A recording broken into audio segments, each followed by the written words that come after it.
I have a thing for rings. I have a hard time passing up a ring that's quirky and unique.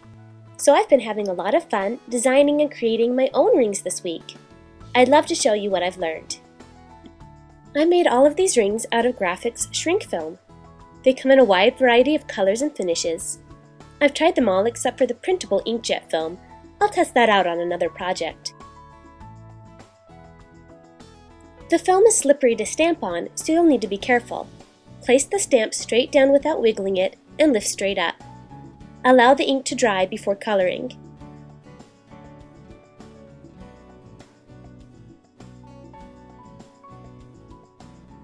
I really loved the way Sakura glaze pens worked on the shrink film. As the film shrinks, the glaze lose most of their shine, but the colors intensify and you're left with a beautiful, bold image. Once all the ink is dry, you need to cut out your ring.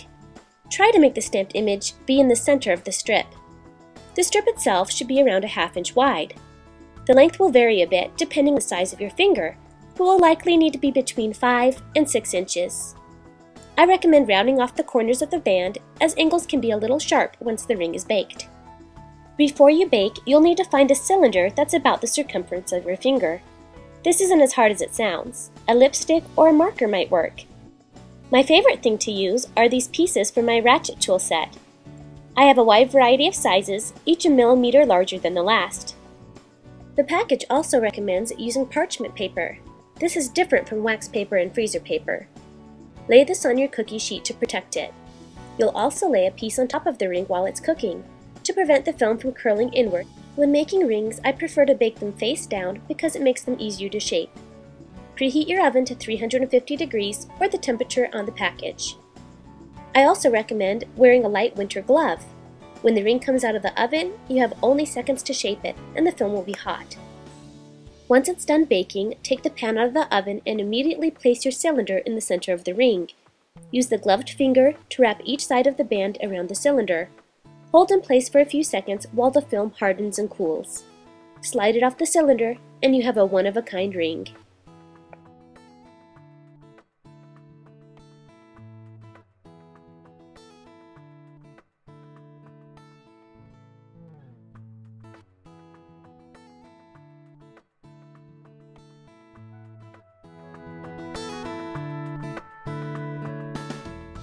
I'm trying another ring with matte film.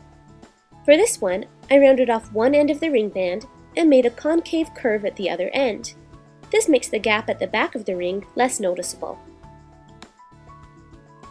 As your ring bakes, it will shrink to about 1/3 of the size.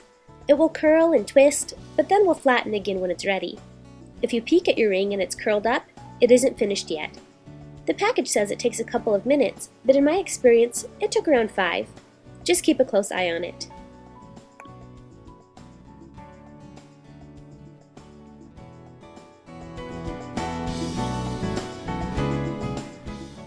If you don't have stamps, you can draw or trace your own design.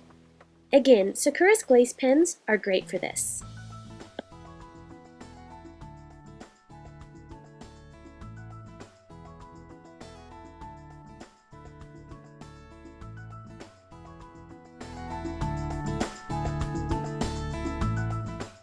Finally, I'm testing out another type of ink pad.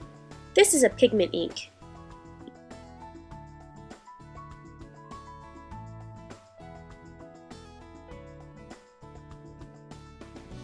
I made a lot of rings because they're so fun to do, but I don't have time to show you each of them. Instead, I'll share a few more tips I learned while practicing.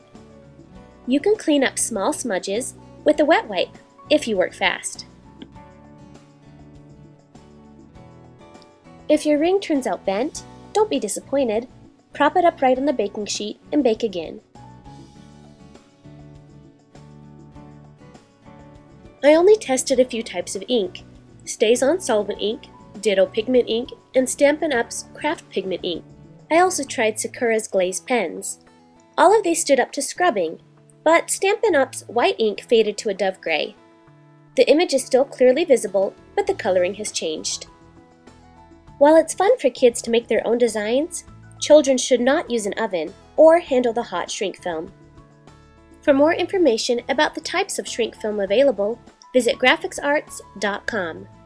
For more information about glaze pens, visit sakuraofamerica.com. For hundreds more tutorials, visit my website, madebymarzipan.com.